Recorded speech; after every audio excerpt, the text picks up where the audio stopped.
na once na magkamali ka, sa 10 tama mo, isa lang yung makikita.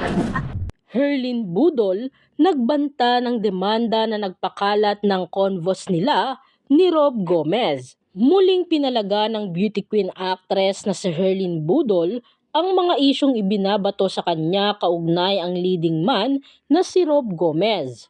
Matatanda ang naging matunog ang pangalan ni Herlin ngayong linggo matapos mag-leak ang di umano'y pag-uusap nila ng kapuso actor sa social media. Ang mga naging palitan ng mensahe ni Herlin at Rob ay mismong naka-upload sa Instagram ng aktor na kalaunay binura rin. Makikita sa uploaded screenshot na nag-uusap at nagtatawag sa gabi ang dalawa. Kabilang rin dito ang larawan ng dalawang pregnancy test na hinihinalang sa beauty queen actress. Una nang pinalaga ni Herlin ang chikang buntis siya noong Miyerkules. At ngayon nga'y muli siyang nagsalita dahil labis nang nakaapekto sa kanya ang kinasasangkutang kontrobersya.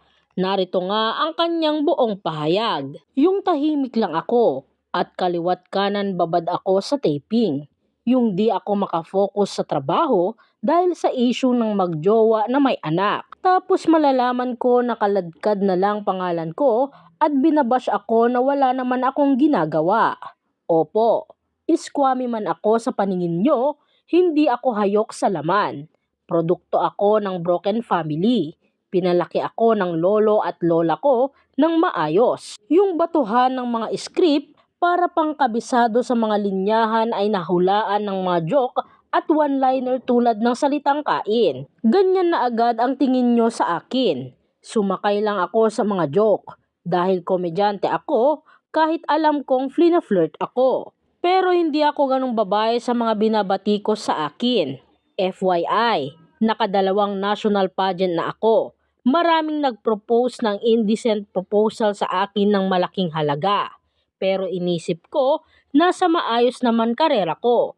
At gusto ko pinaghihirapan, hindi yung one time big time. Besides, kung sino man naglabas na screenshot na yan, ay pwede kong kasuhan ng data privacy, defamation, at cyber libel. Yan nga ang buong pahayag ni Herlin Budol tungkol sa mga kumakalat na convos nila ni Rob Gomez.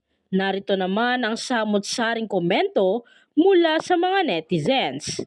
Base sa screenshot, ikaw nagumpisa ng joke sa chat nyo, nakipagbiruan ka ng ganon sa may asawa at anak? Clear things out, not making excuses. You can file the case you want sa uploader.